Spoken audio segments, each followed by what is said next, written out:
Welcome to Future Histories. My name is Jan Groß, and it is my great pleasure to welcome Simon Denny in today's episode. Simon is an artist and professor for time-based media at the HFBK Hamburg. This episode came together as part of the extended exhibition program of the double exhibition by Simon Denny and Agnieszka Kurant at Kunstverein Hannover. And I want to say thanks to Christoph Platz-Gallus, director of the Kunstverein, for making this possible, and to Sara, Morais dos Santos Bruss for connecting me to Christoph. This has been a great pleasure, and I really enjoyed talking to Simon, I have to say. Before we start, I want to welcome Max as a Patreon of Future Histories.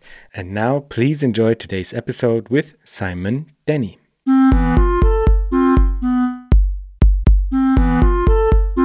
Welcome, Simon. Thank you very much, Jan. It's a pleasure to be here. Pleasure to have you. Simon, in your work, you often investigate different tech-imaginaries and the related cultures as well. But let's start with a focus on the imaginaries specifically. What is it that you're investigating when looking at these tech-imaginaries, which arguably are not only tech-imaginaries, but also always already political imaginaries and economic imaginaries as well? Well, thanks for the question. And I think it's one that I think I constantly revisit. I think I started working on this rather intuitively quite a long time ago. So I grew up in New Zealand and I moved to Germany, where I now live and work, around 2007. And I went to an art school in Frankfurt there, the Städelschule, which is connected to the Städel Museum. And at that time, I already had a practice of sorts. I was, this is my kind of second degree. I'd already started a gallery and had many peers and interests as an artist. But one major thing that hit that year was the iPhone, and I guess also the scaling of infrastructure like Facebook. And I just found, as somebody who was moving from one community to another, from one locale to another, suddenly the importance of my personal tech stack became very important to me. It was a communication device, a learning device.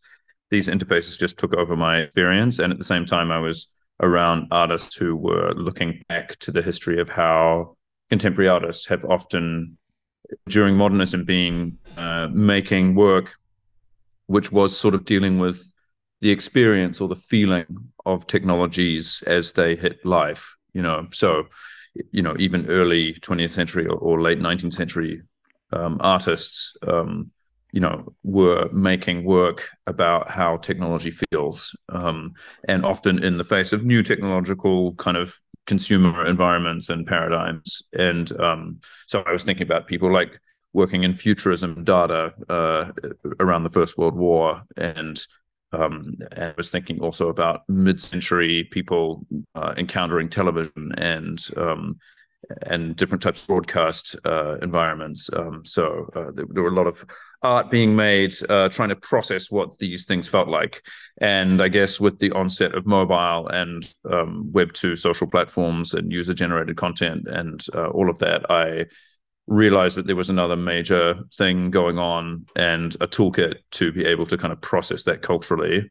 But I sort of, realized that intuitively because I was just involved in all these things. And I realized also that the conversations that I had among my peers were as much informed by art history and what artists were making as they were by new software and communication strategies that were being shared as a kind of a platform.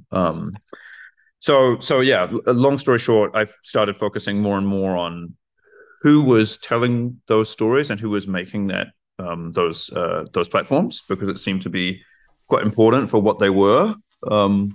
And so I started to go to technology conferences as well as art events. I started to speak to and seek out technology founders and listen to their stories and ways of understanding the world culturally, and try to kind of process that aesthetically and visually and but also politically and so I guess that's what started me on this path of looking to technological imaginaries or tech imaginaries as keys to understanding contemporary experience, and then trying to place that as, or process that as art experiences that made sense with the history of how artists have interfaced with these things in the past. Does that answer your question? Yeah, it does. Maybe you could give us an example of one of your works where you specifically try to aim at these imaginaries. Yeah, so I think the first one that I really remember that I felt really worked was a show that I produced in Munich in 2012, 13. So I went to a technology conference, which is quite well known in this part of the world, the DLD, Digital Life Design. It's put on by Burda Media, and it's been going since I think about 2005 or 6, and has often had kind of major technology founders, particularly from the US and Europe, but not only, also from Asia and different parts of the world as well, come through on their way to Davos. It happens a few days before Davos, and they come and often the people that organize it were able to capture founders at the moments when their products were really scaling. So Mark Zuckerberg was there at the moment when Facebook was just getting user numbers that were breaking the records and scaling. And so the year that I sort of first encountered this was 2012 and 13. And I was given a bunch of the material that recorded all of the conversations that were happening that year. And Jack Dorsey was there, Jimmy Wales was there, Pavel Durov was there, among many other people, Drew Housten, so founders of Twitter, Dropbox, Wikipedia, Telegram, etc.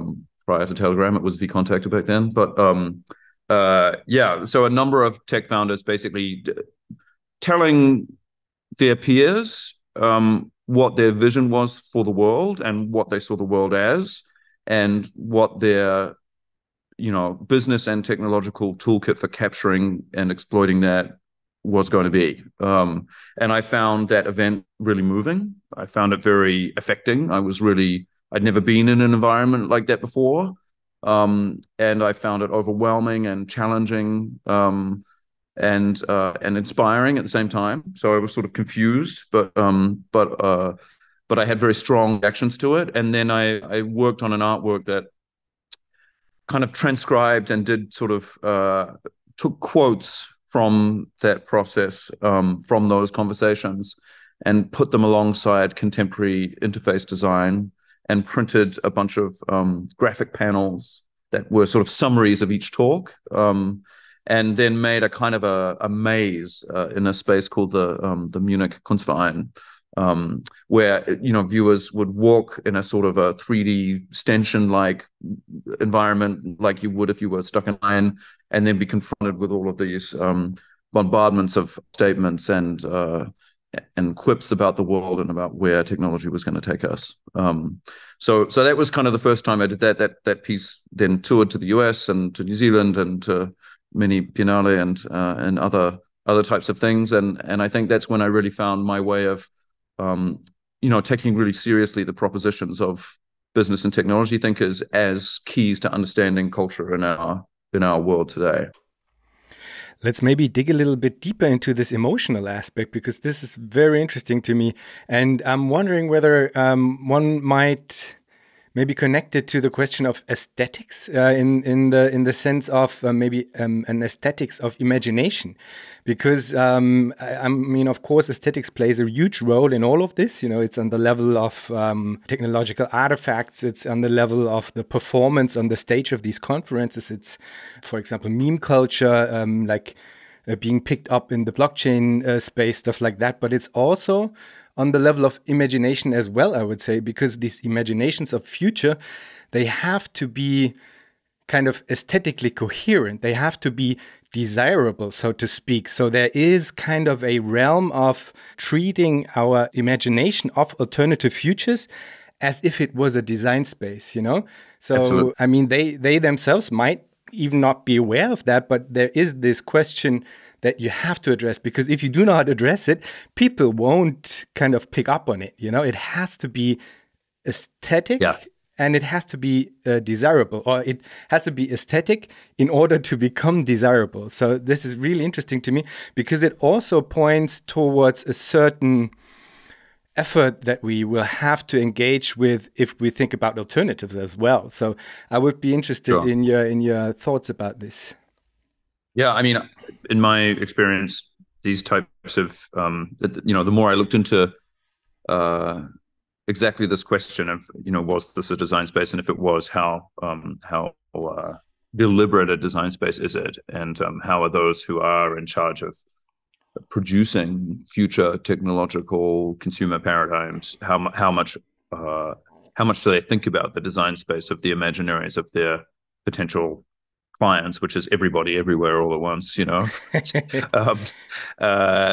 I would say in my experience, it's quite explicit, and quite a, I learned more and more just how rich an imaginary these people draw on. I mean, it's in one way culturally specific and often quite politically specific. It's often coming from a broadly speaking conservative view frame of the world, and some are quite conservative, tending towards quite right-wing ideas of what politics should be, but not always. But it's also culturally specific, right? I guess, again, as somebody growing up in New Zealand, I'm very aware of the histories of colonialism and the fact that I come from a history of settler colonialism. I'm a white New Zealander, and I grew up among a very awkward understanding of the fact that my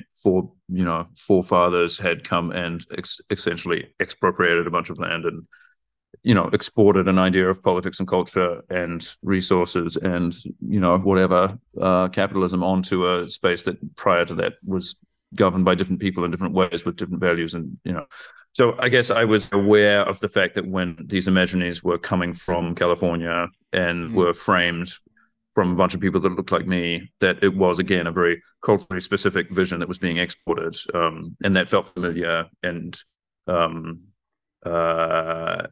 also, maybe I'm getting ahead of myself, but connected to other types of things that I've been looking at culturally in the world anyway. I think the art world, especially in New Zealand when I grew up there, but also in many other places around the world, was thinking exactly about these things, about which cultural voices had scale and which were important for imaginaries of culture and political imaginaries and all these other things. So I guess they all kind of connected in my mind. But I mean, even if you just look at Apple, right, you want one of the canonical technology companies of the past 50 years, the design thinking thing that is centric to them is obviously understood as a huge part of why they think they themselves are successful, right? The mythologizing of Jony Ive and these types of design focused, aesthetics focused product design, simplicity, drawing on the history of modernism, all of that is, I think, everybody in that world understands that to be one of the key things of why Apple is so hegemonic. So that's one example, but I think there's other examples as well, also from different parts of or slightly different parts of the political spectrum. One of the kind of key arcs of my investigation of the last few years has also been into the political universe around PayPal, Founders Fund, Peter Thiel, and that's a slightly different, I think, political imaginary than the one that surrounds Apple. Obviously, there's a lot of similarities as well. But I think there's a different ideological design space there that is aesthetic in a different way, right? It's not drawing on the same strands of modernism that Apple is, but it is drawing on frontier imaginaries. It is drawing on, IQ and, race science and things like that, really explicitly at different moments in its expression. So, I don't know if, again, that's an answer, but I think all of the very powerful people who are at the center of those projects really think a lot about designing imaginaries in the heads of their clients, users, publics. So you would say this is very much deliberate on their part. So you would say that somebody... That's my opinion. Yeah. Mm-hmm, mm-hmm. Yeah. Interesting. That's my experience. Yeah. So you would say that someone like Peter Thiel, for example, not only kind of has an ideological foundation that he builds his kind of worldview upon, and then tries to bring this into the world and into actual being through force by capital, so to speak. Yeah. But that he kind of reflects upon this aspect of narrative in a, let's say, aesthetic or design frame, so to speak. That's my understanding, and I don't think I'm alone in this interpretation of that project. And I think it becomes more and more visible as you get kind of discourses around, pathways through subculture to producing value as well, which is a more recent turn, I think, in that milieu, whereby there's explicit projects to build publics within traditionally avant-garde cultural spaces, to kind of like seed political imaginaries more explicitly. And again, like I think I don't want to come across as if I think that powerful people in California can design the world top down and that they know that that's all possible. I think it's very haphazard at the same time, but I don't think that contradicts the fact that I think that's the part of the project. I think that's an explicit part of the design space of the project, right? Yeah. I think there's many attempts by many companies to do many things in terms of creator culture. I mean, you hear projects a lot talk about community, producing community, and community being one of the key things to seed a product, right? If you don't have community, then you don't have a way to scale.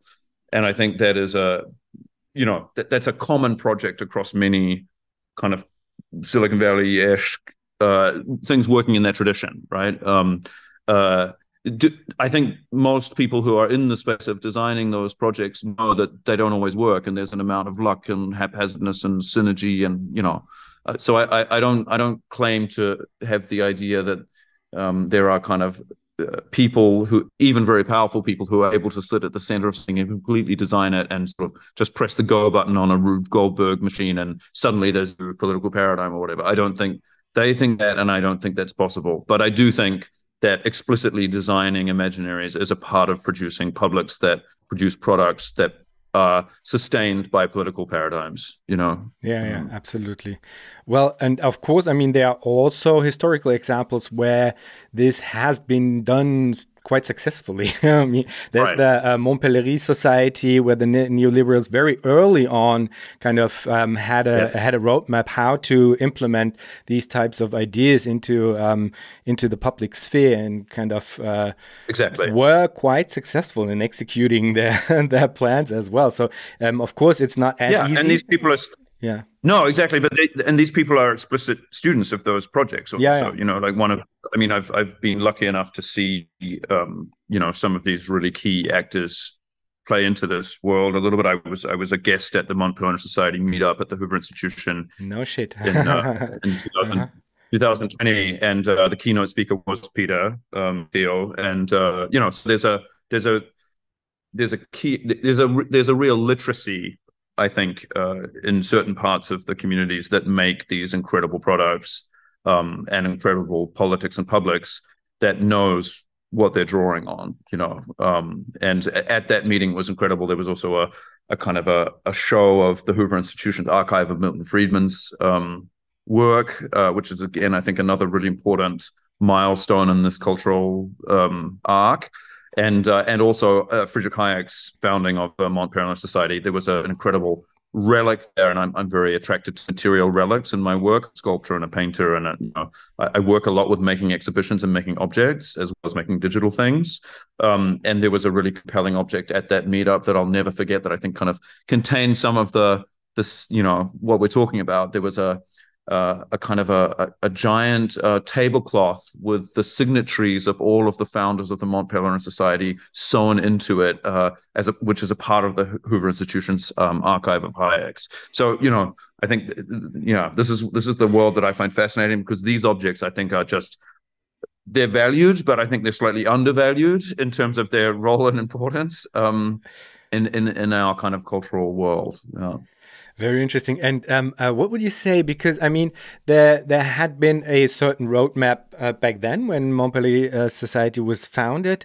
What would you say? What are the shifts that took place? Not really since then, but what are the essential shifts that the generation that is active right now, so to speak, maybe see different and enact differently? I mean, not the least because there are, of course, also different kind of affordances through the technological stack that is now available, and they obviously do use it quite actively, the potential, and try to kind of bring it to their use. So how did they shift this perspective? Maybe do they have different types of approaches when they try to imagine the enactment of these imaginaries?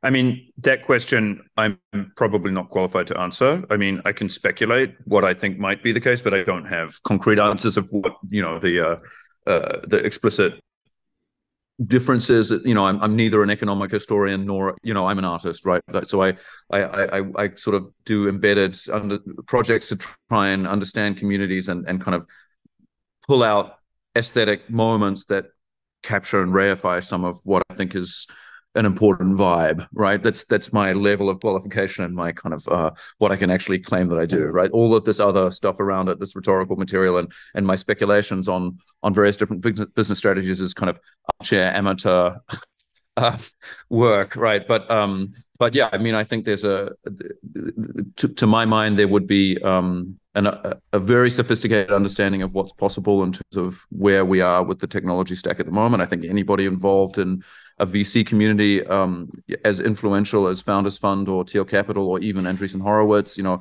is an incredible attractor of information of what's possible technologically and what might be possible coming technologically. So I think that that's definitely an important arm of their political apparatus. Let's say if you were building a political project as we think these people might be doing, certainly you would be considering that. And there's definitely very, very good information coming to you first all the time, right? Because you offer money to found and support these projects as they grow, right? So I think that combination between financial leverage and power translated into an information stream of kind of like a continual updating and evolving of understanding what is possible in terms of communication networks, financial infrastructures, and then possible ramifications of what those are becoming might be. I think all of that is an incredible tool that people like Hayek and even Friedman probably wouldn't have had access to, right? So I think there's, I think that's also a real difference maybe between,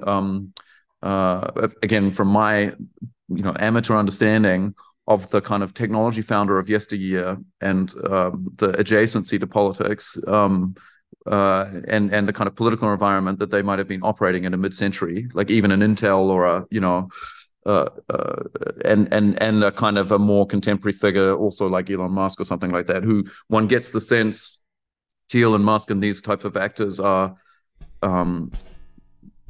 maybe sometimes even political and rhetorical first, that's at least my interpretation of it, right? So I think you could argue that a figure like Elon Musk understands as good as anybody else, but possibly better than most people, why Twitter is valuable, and Twitter is a valuable tool rhetorically and politically as much as it is financially, and I think he is an actor that seemingly continually iterates and experiments on how that tool can be deployed to his advantage, both as a businessman, but also as a growing attractor of political power. So, so I don't know if that's on topic or off topic argument, but I think the tools and availabilities now compared to, when even in the mid-century, so even 50 years after, even in the Thatcher era, right?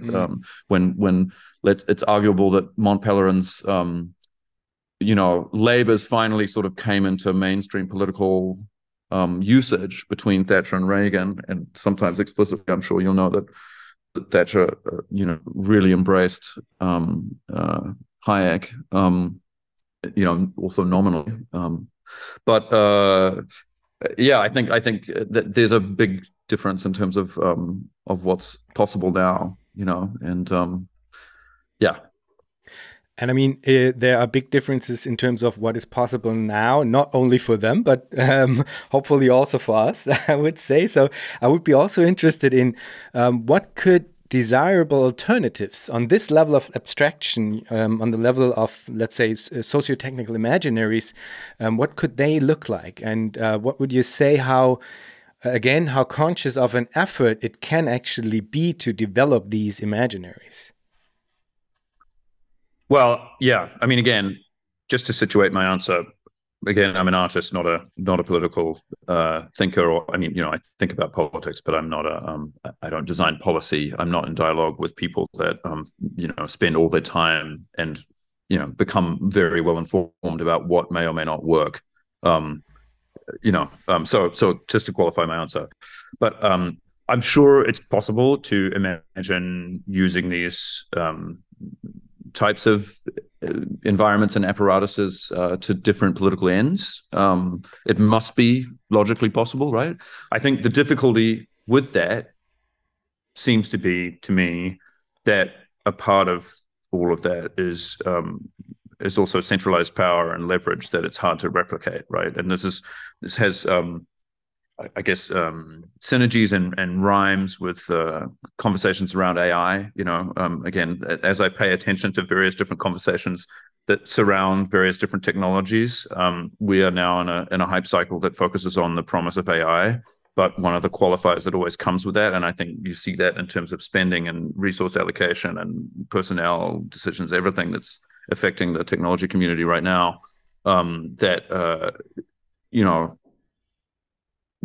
very few very big actors are really at the center of being able to deploy these tools.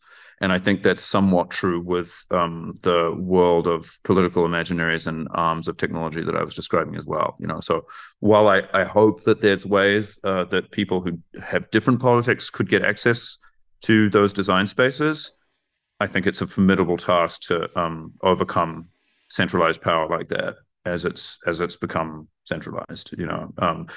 Where I got excited again as a kind of cultural lightning rod and ray of fire along the way of all of these stories was around crypto, and I spent quite a lot of time as crypto emerged thinking and being excited about the fact that alternative financial power structures were being explicitly designed, and with them there were various rhetorical and ideological spaces also emerging.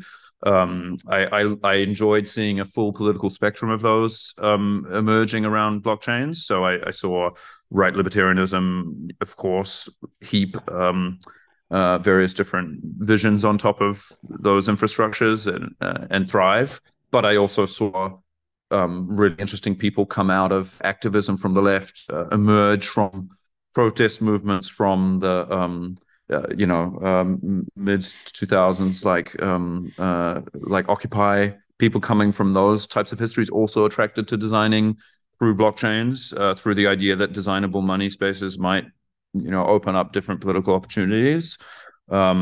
We're at a moment in the hype cycle in the blockchain story and the political imagination surrounding the blockchain story, which is quite low. There's a lot of pessimism, and I think that's got a lot to do with the fact that there's been many scammers and actors exposed.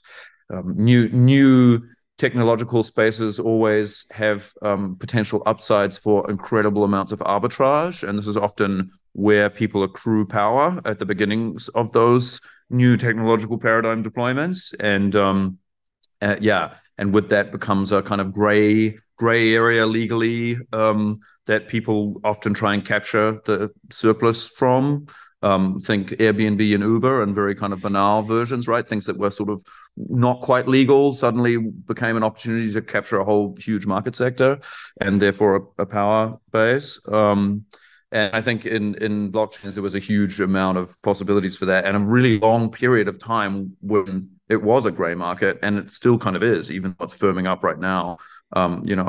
Certainly this allowed for the growth of DeFi and all these other kind of projects and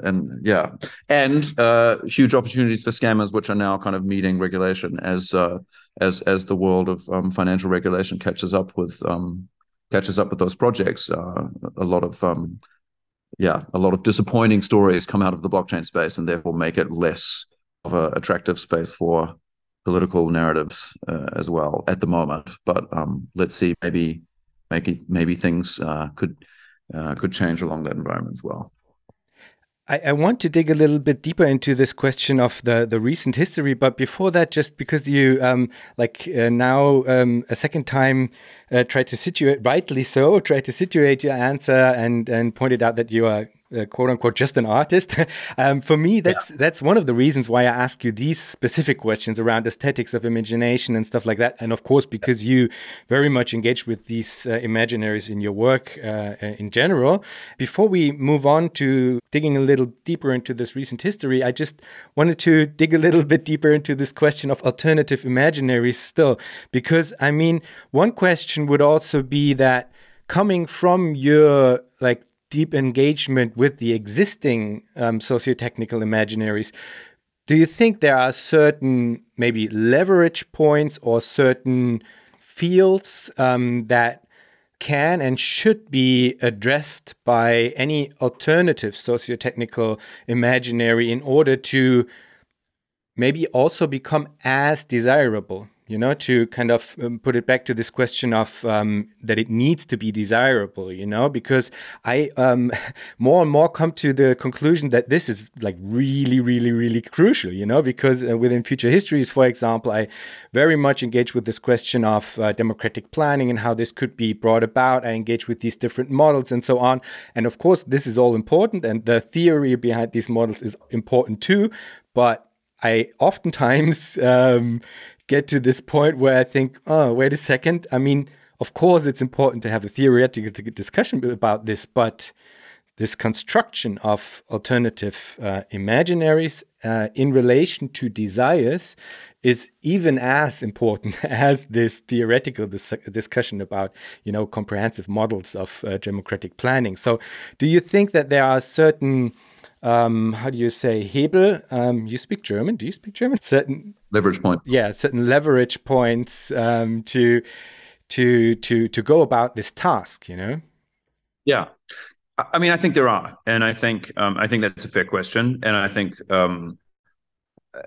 that actually, oftentimes, you know, these very intelligent thinkers that we've been referring to before, that have been in charge of very successful products, see these spaces and develop them really effectively, right? And so I think message boards in the 90s and the 2000s were kind of seeders of potential possibilities for politics and culture, and I think that in those imaginaries were born possibilities that played out culturally, right? That started with culture first, and then or started with a particular. I don't want to be determinist in where things begin. Maybe that's the wrong way to put it, but I think that certainly, you know, certain moments have been recognized to kind of coalesce certain politics, right? So, let's say, to put a concrete name on it,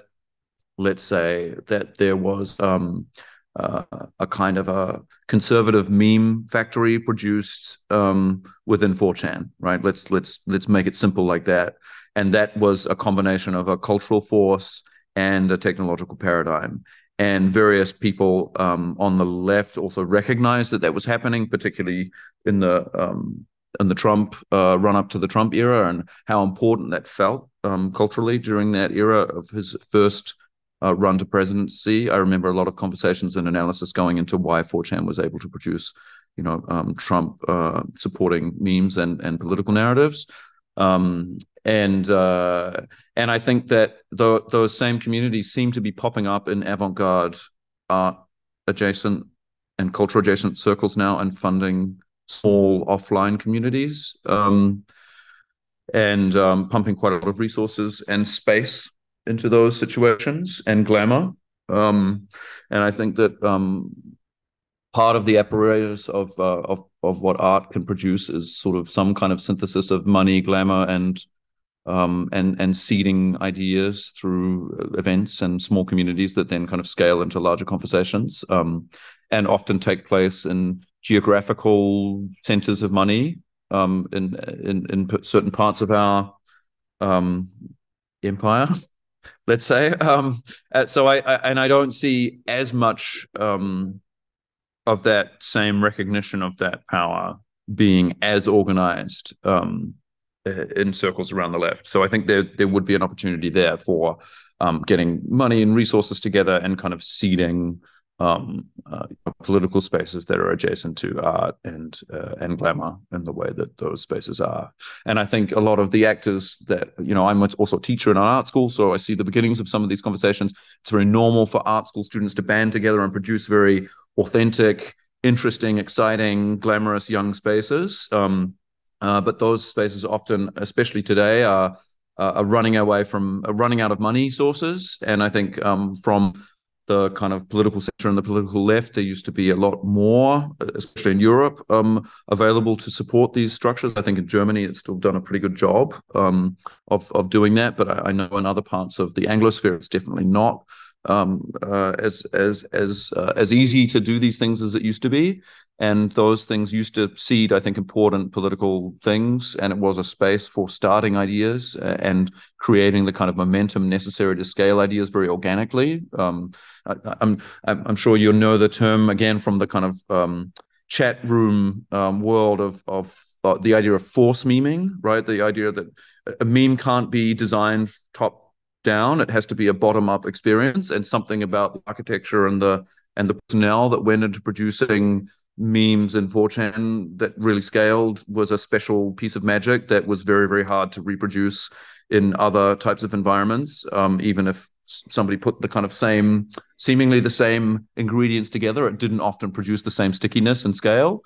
And I think that that's also true with kind of culture. You can't sort of top-down force meme avant-garde art either. It sort of has to be a bottom-up experience that then gets kind of picked up at the right time with the right amplifiers. And there's a very special, I think, set of expertise that art schools and the adjacent spaces and kind of arts council funding type arrangements are able to produce and have produced very effectively in the last 50 to 100 years in Britain, America, and New Zealand, these cultures that I'm really familiar with, and also in Germany. So I think that could be an opportunity that is now being exploited by people on the more conservative end of things very explicitly, that could be reinvested in by people of other politics.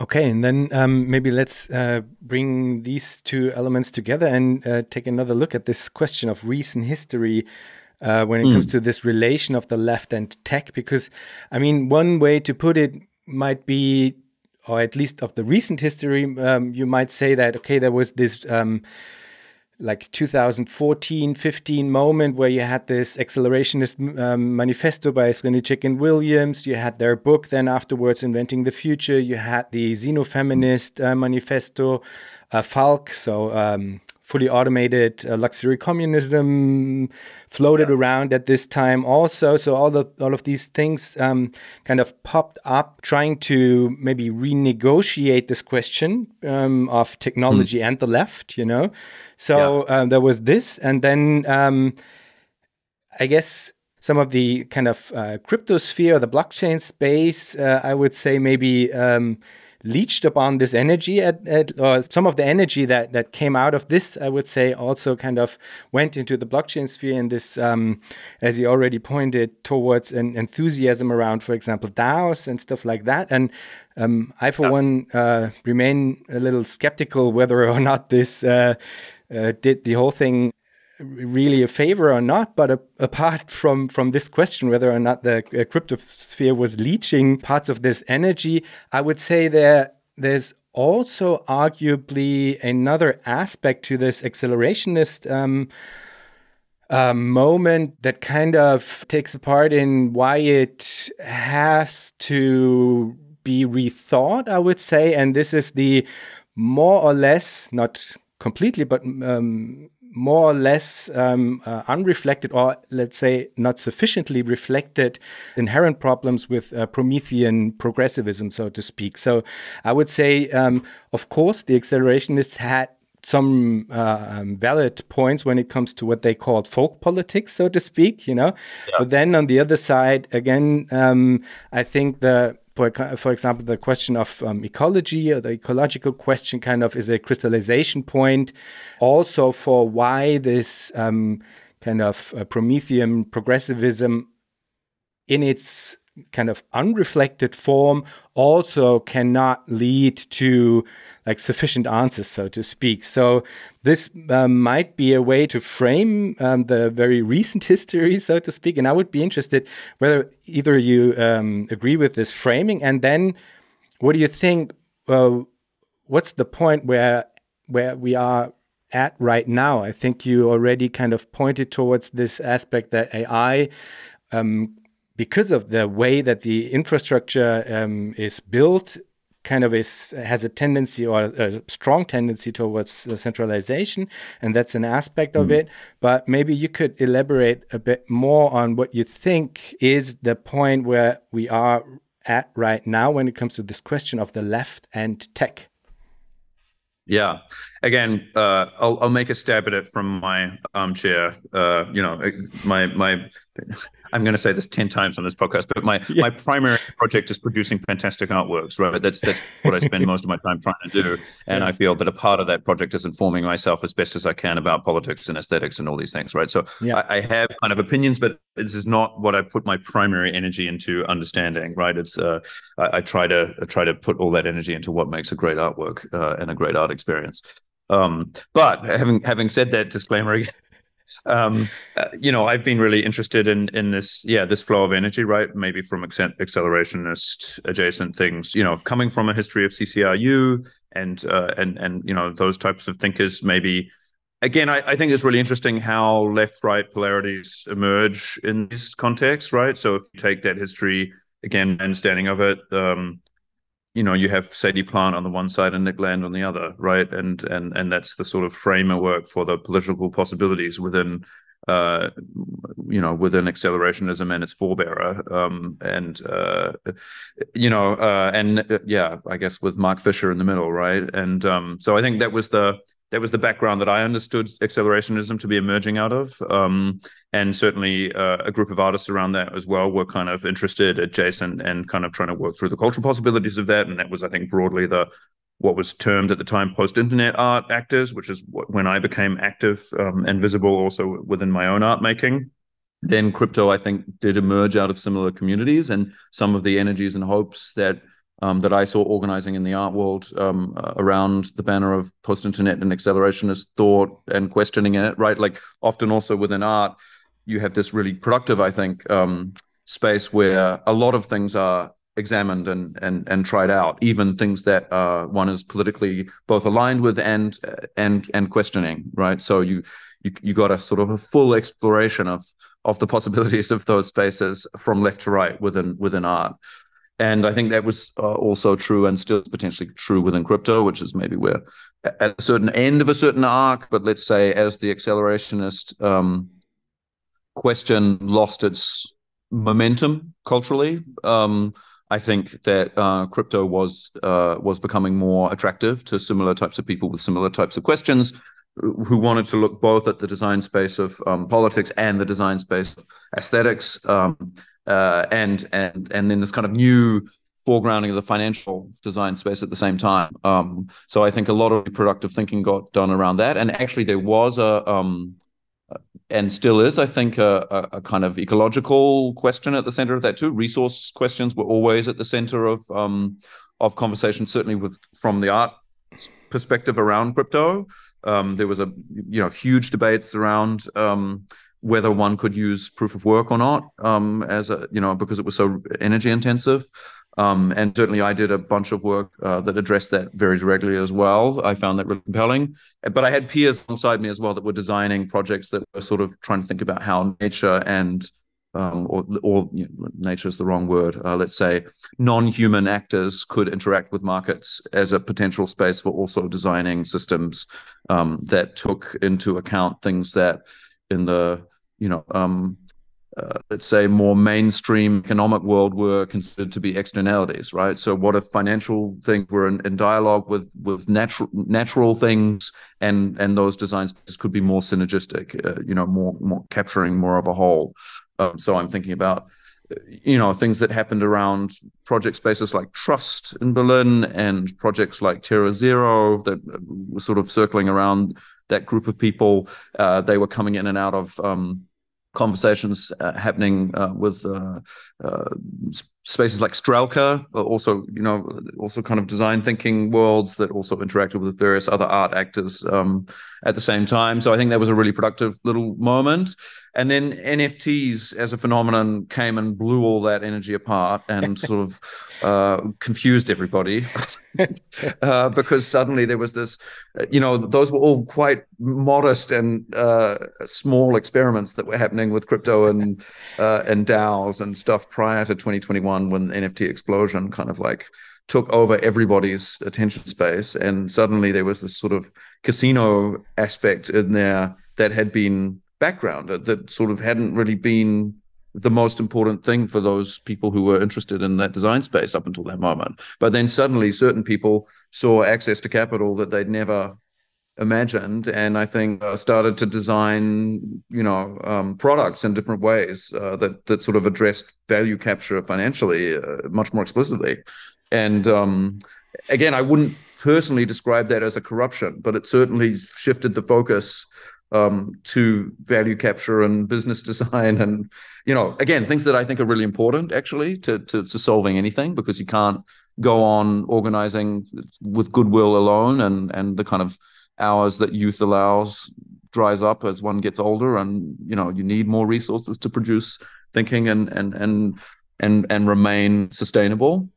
So again, I don't think that was a part of the puzzle, but I do think it took some of the narrative emphasis out of some of the more adventurous designing between money, resources, and non-human actors, and all these kind of urgent questions. And then AI, I think, again, we're at another moment where the recent hype cycle in AI, certainly in the art world, is spurred by access to text to image prompt consumer-facing goods. The AI systems that produce them have been there for a long time, and there's been really productive questions also being asked by various artists around what's possible with AI and what isn't, also from the political left, explicitly. But then suddenly you have all these kind of image prompt things, which again sort of produce a Cambrian explosion of potential possibilities that has a kind of hype and energy cycle into it. But I was in touch with some of the people that were founding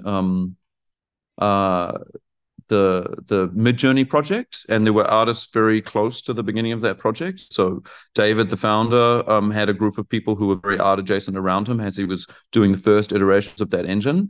And I designed an NFT project with one of the founders of CryptoKitties called .com Seance, which used very early algorithms that weren't Midjourney but were kind of adjacent to that before Midjourney existed, with the same community of people. And I know other artists like John Raffman also were there trying out things at the same time. So this is, again, the same kind of community of people that I've been talking about for the longer time.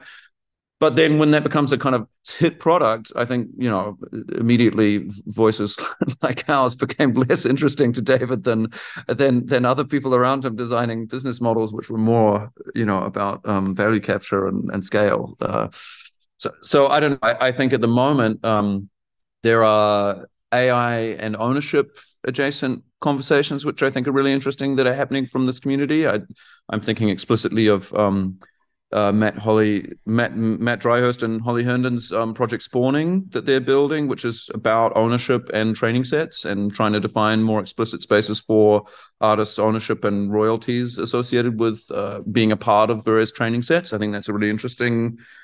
I mean, again, I don't know if I would put that on a left-right spectrum explicitly, but I think it's about the small actor having agency in large centralized systems. So I think that could be left adjacent. And so that's where I think that's happening. But I think also AI is a harder thing to become a part of than crypto was for a small actor because of the centralized nature of the technology. So you can build on top of centralized systems, but it's not the same thing as starting your own protocol or becoming part of a core group of Ethereum devs, or these things were just more open culturally and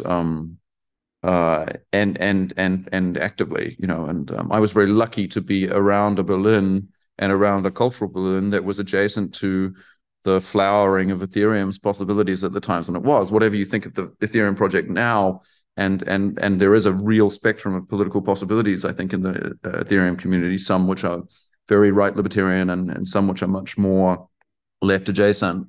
But at least those spaces are open. You can walk into those rooms. You can, if you're in those circles, they're approachable and somewhat understandable. And I think, yeah, for me, the adjacency to AI is so much more distant.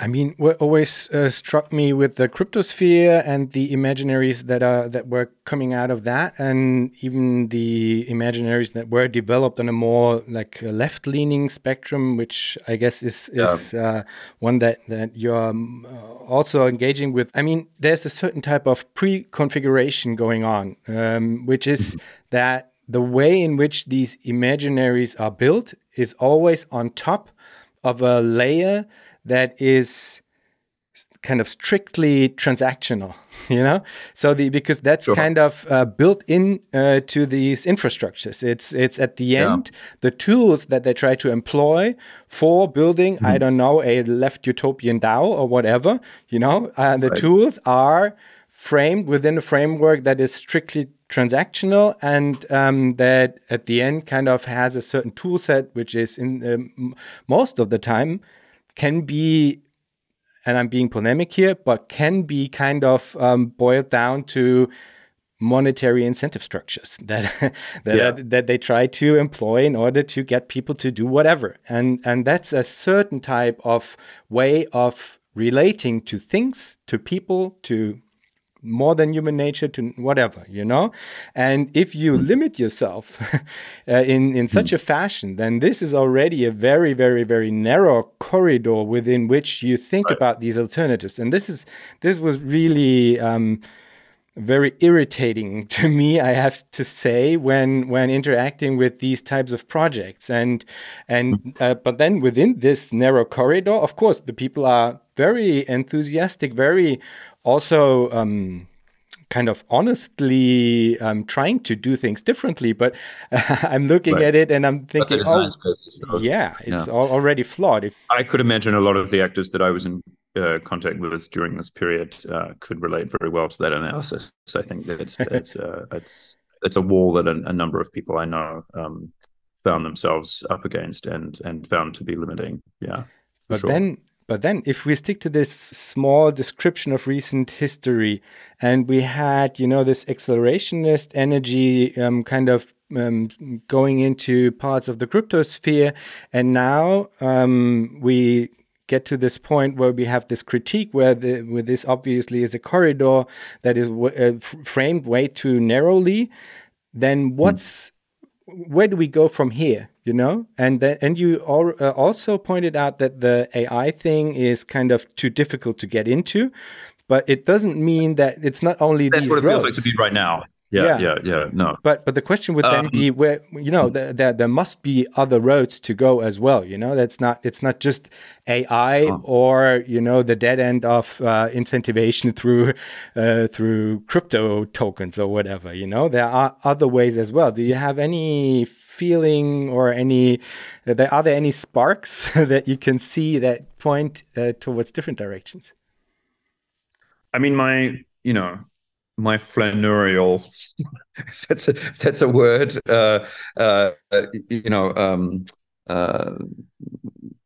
position that I have, right, has always been trying to come to things where I see emergent possibilities happening and sort of figuring out what's going on culturally and ethically and trying to reify that into something that makes sense and within my idiom.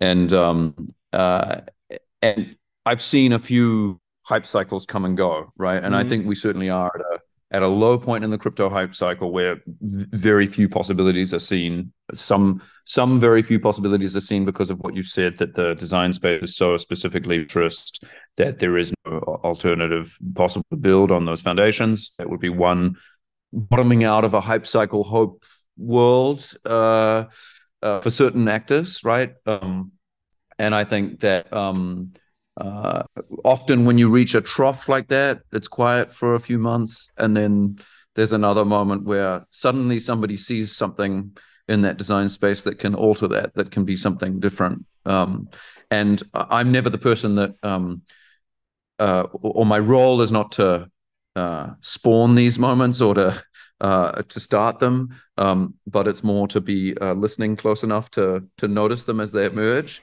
Right now, I'm not sure where that's going to come from, but we're not at the end of history yet, and I'm sure there will be moments of possibility. And I think often in the past, these spaces have opened up in very surprising ways. So again, like I don't think anybody making art on blockchains saw NFTs coming as a paradigm shift. Nobody, and there were many people frustratedly trying to find a way to connect. I mean, this is a very narrow design space. Again, it's not the same political macro you're talking about, but in terms of like hype cycles and possibility horizons in imaginaries, I think often it can seem like there's nothing, and then all of a sudden there's something that changes that perspective, and it's very, very hard to see coming down the road until you're sort of on it. And I'm not on it right now, and I don't know where it's coming down the road, but I imagine there will be a turn which makes a design space and an imaginary space possible, if that gives you an answer. Yeah. And I just wanted to point out that at least to me, it doesn't seem surprising that NFT came along, I have to say. I mean, not that I could have foreseen it, but it's very coherent, I would say, because I mean, but everything's coherent in retrospect, right? Yeah. Like that's the thing about the thing about history. Yeah, well, I mean, that's true, but I mean, it's coherent in the way that I mean, what blockchains always did was to formalize ownership without formalizing identity. And so there was always a form of kind of focusing on, or there was a strong emphasis on ownership. Yeah, and so the idea that this space at some point will bring about kind of the quote unquote ultimate idea of hyper speculative ownership asset is kind of, that's why I mean it's coherent. Makes sense. Sure. So no, I understand what you're saying, but I mean I think the other part of the answer maybe to your question of like is there going to be a design space that's possible that's anything to do with crypto or AI that people who want to build things on the left can engage with in earnest without being defeated before the purpose? I mean, I wonder if that question is so specific to technology, right? I mean, I think no, it's not, of course, yeah. Right. So this is what maybe is maybe important from my macro cultural perspective to understand. It's maybe not a technical question. That's maybe a question that is broader, because I also don't see anything outside of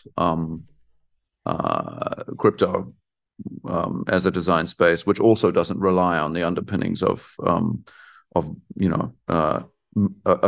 basically monetarist understanding of how power works and how people align and what getting communities together means and what the levers are to nudge those.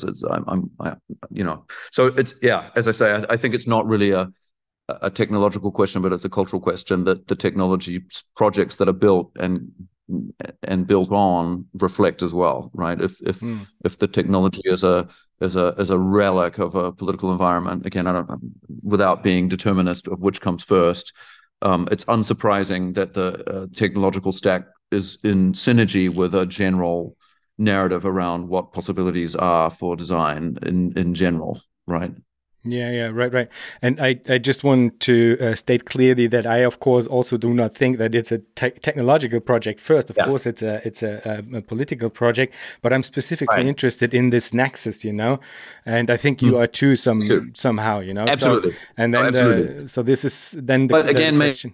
Maybe we can revisit earlier moments in our conversation, right? Where we see where are actors looking for spaces of possibility that have a lot of information available to them, right?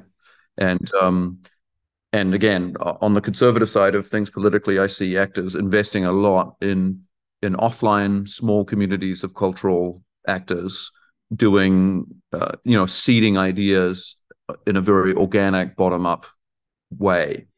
And that is, of course, a social technology. One could frame it like that. So maybe that's a space of possibility for people of different politics as well, to invest in, ground level, authentic, small communities of people who have energy and a little bit of glamour around them. Maybe those are technological spaces for invention. You don't have to use the word crypto to describe those. You don't have to mention AI to describe those spaces. Those are very human cultural technologies. And I think,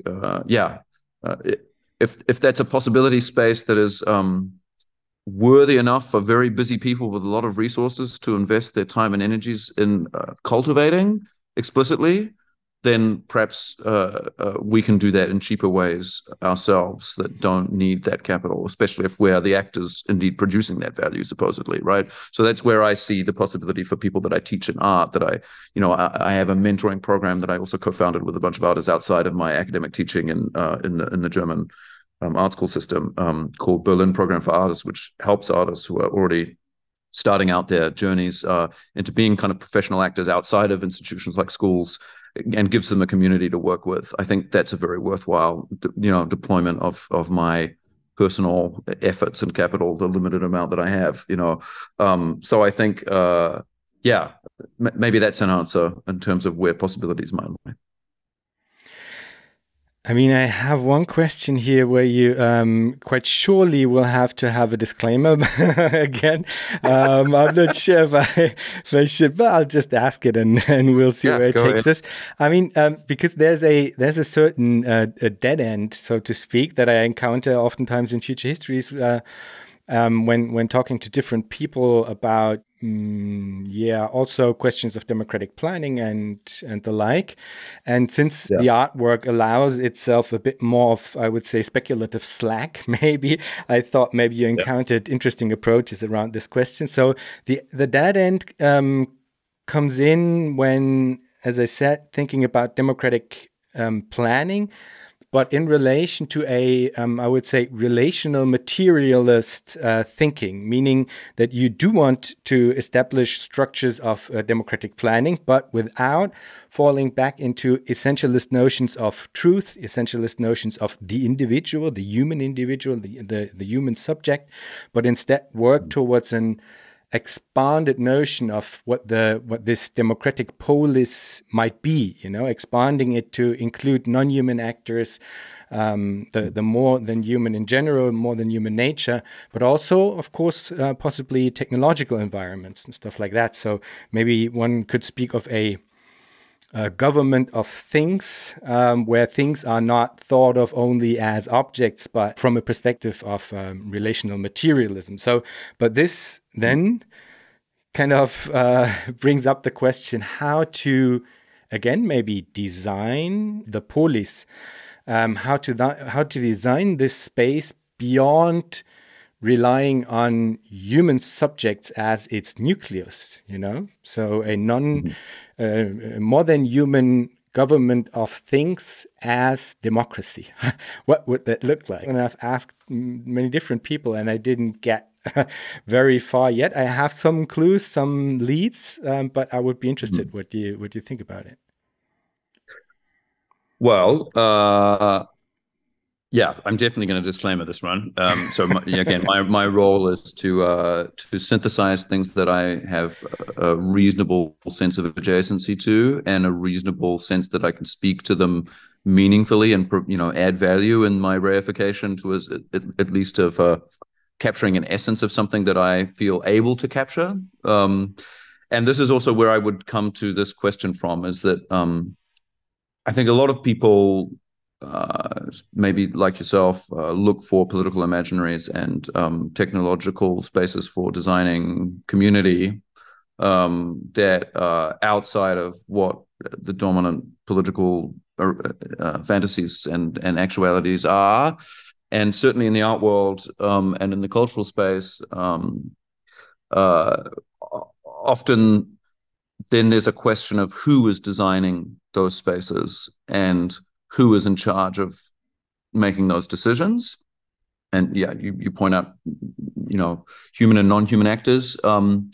There are whole understandings of the world that are old, that include ways of understanding these things that are coming from the culture that is not the people in California that we've been talking about, nor the political theorists that we've been referring to during this conversation, that often come from communities that have been disempowered by exactly that trajectory of actors, right? So again, I'm going to come back to my upbringing and my geographical understanding of the world, which was from New Zealand, and Maori and Pacific indigenous communities have ways of understanding the world and actors within it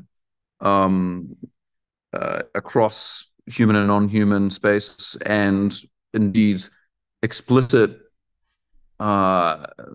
political and technological paradigms for working and ordering the world and being an actor in it that worked very well for a long time prior to the cultural spaces that we occupy and we are part of and antagonizing, right?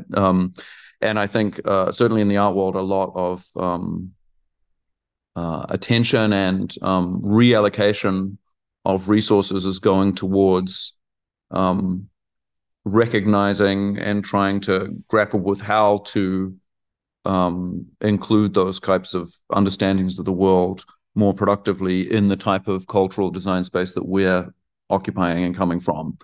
That's a very carefully worded answer because it's a very tricky space. And I've made my own attempts to come into dialogue with people that know more than me about those ways of understanding technology and understanding the world. I did a big project in New Zealand with a thinker architect that I really admire called Karamia Muller, who comes from a Samoan background, not only, but and her world of expertise is indigenous space, indigenous understandings of space from a Pacific perspective. And we made an exhibition together, a group exhibition together of objects that came both from a crypto design space and a kind of an understanding of a lineage of design from crypto histories. Interestingly, her uncle is Swiss as well as Samoan. There's an interesting colonial history there. And he is also the founder of a very important set of banking infrastructure that was adjacent to the birth of crypto in Switzerland and its interaction with the world of mainstream finance. So he was the legal actor that designed the possibilities for the launch of Ethereum in dialogue with Vitalik. And he founded a very important crypto bank called Signum, which a lot of crypto projects use. And, it was really interesting to antagonize that history and put it alongside other Pacific histories and other Pacific adjacent actors thinking about community and design and what agency was in terms of technology, what technology indeed mean, who was able to claim the technological, who was able to design political space, and what power structures meant in that. So this is maybe a more detailed answer than you want, but I do think that those are where people in my community find energy to have conversations that look different from monetary incentive design. But it comes with difficult cultural territory it comes with an admission and a reckoning with oneself that if you're in that design space as a white guy like me, you might not be leading that design space, right? You can't just simply appropriate those structures of design and work on top of them as your own. And that involves a different understanding of agency and collaboration than I was certainly used to before I tried to, engage in those kinds of conversations.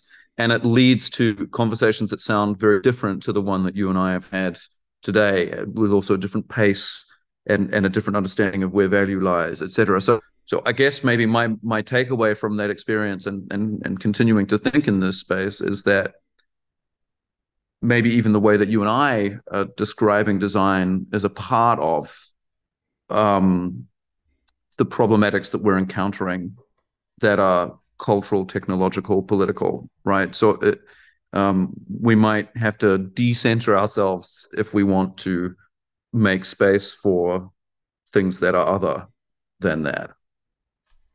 Absolutely. And I mean, the way that I kind of asked for how to, bring about socio-technical imaginaries can easily be understood as if I was thinking that this would be as easy and as if this would be desirable in such a, quasi top-down fashion, which of course Exactly. I'm not, but yeah. I totally understand that. The colonial and all of these things come back, right? And I think this is I think part of where my research also sits and often encounters is that the way that language and narrative is crafted from California has a long history, has a lot of continuity with things that seem often, when new products are proposed, to be very far away. But yeah, I mean, you don't have to look very far once you reframe the lens into the language of frontiers, hero stories of saviors coming and designing things that enable everybody else to be subjects, etc. These things are deep stories that we tell and retell and package and repackage. And there, I think we can meaningfully use the word we, because I think it is people like you and me that are that infrastructure in our bodies and our minds. Absolutely. Yeah. This all kind of really nicely relates to the last episode of Future Histories, actually, where I had Elisa Loncon Antileo as a guest, who is a Mapuche leader and was involved in the constitutional process of recently in Chile. Maybe I mean, we are having this conversation as part of the, let's say, extended exhibition program of your show, Metaverse Landscapes at the Kunstverein Hannover. So maybe let's have a little promo block at least. What are you investigating with this specific work of yours, the Metaverse Landscapes? Yeah, I mean, it doesn't need to be a promo block, actually, because it flows on very well from the conversation we're having. So right. My work, again, my role as an artist is, I think, to kind of try and take these feelings and observations that I have in dialogue with my various different conversations that I have and kind of make that into compelling objects that make sense within the context which I deploy them in the history of art and contemporary art making. So I've made a series of paintings, which is a format that has been at the center of a certain type of art for a very long time, and modernism obviously is one of those. And also landscape painting has been something that I've been thinking about a lot in relation to exactly these questions, right? So growing up in New Zealand, the first thing that I learned in art history class was about settler landscapes of New Zealand from European painters. And those European painters took the aesthetic language of Europe and sort of like, exported it, dragged and dropped it on top of quote unquote new spaces and lands, and they produced these images that were reproduced throughout the settler communities that were looking towards New Zealand, and that formed imaginaries in the minds of those settlers who would move there and start buying and selling land as broken up pieces of property, and also just simply occupy those spaces and cultivate them in cultural and technological ways that Europe had been before, right? So I saw the role of the artists, which were often commissioned by private companies that did the early work of the colonial establishment. That also had, by the way, financial structures which are very important to the history of modernism within them, joint stock companies, etc. Were part of colonial projects and absorbed into sovereign states after they'd kind of created these products out of the colonies that they were producing. And artists produced these imageries which sort of captured some of the imaginaries of what those spaces were becoming, what they might become, and kind of political and financial possibilities of those lands.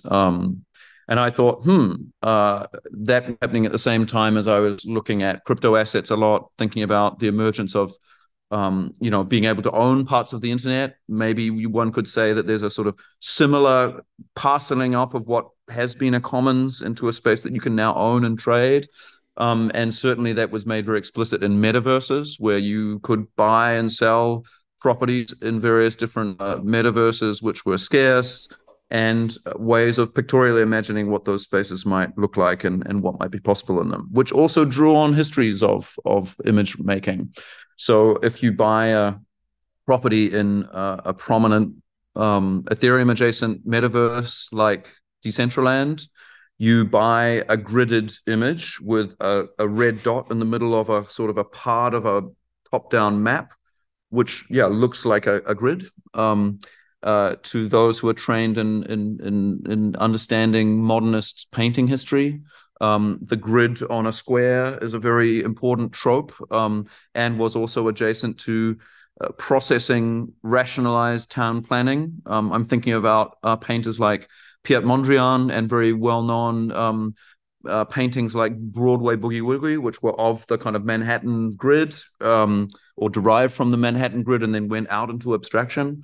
And I was thinking, maybe there's a similar role that I can play as a neo-colonial painter of these spaces that are being packaged and settled.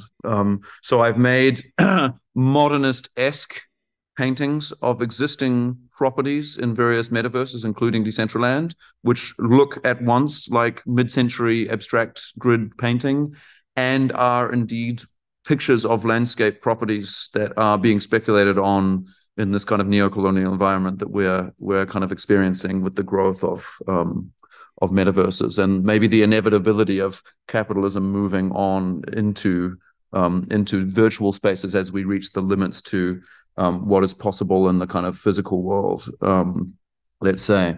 And so with those paintings of other people's properties that I've put in this exhibition, I also issued a new token that comes with each painting, which tracks the owner of that property that your painting depicts. So when you look at the painting that you see on the wall of the museum, or indeed if you own one at home, you're looking at a depiction of somebody else's property, and you can always scan the side of the painting where I've put a little QR code in to see who the owner of that property is at any given time, and also to see where the development of that property is going, because these metaverses change interfaces, they grow, they subdivide in different ways, different actors do different things with various plots, and often those are reflected on the token itself that is the kind of proof of ownership of that property. So you can kind of have your painting of a certain moment in the early development of these early settled lands, and then you can also see where the kind of current development is at in these moments. So this is also about, I guess, exploring the continuities of these technological paradigms as they emerge. Fantastic. Simon, there's a last question that I ask all of my guests, and it is, if you think about the future, what makes you joyful? That's a great question. So I'm always thinking about the future, and especially in the role of being in touch with artists who are always trying to make new things and think about things in different ways. So what makes me joyful about the future is those special moments that I'm going to have learning about these artist projects and how they reframe and package the world in moving ways which help me understand and relate to what's going on, both in technology, politics and culture.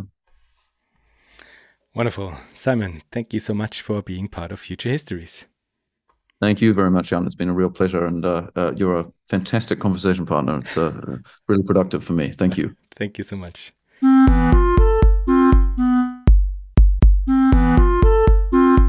That was our show for today. Thanks a lot for listening.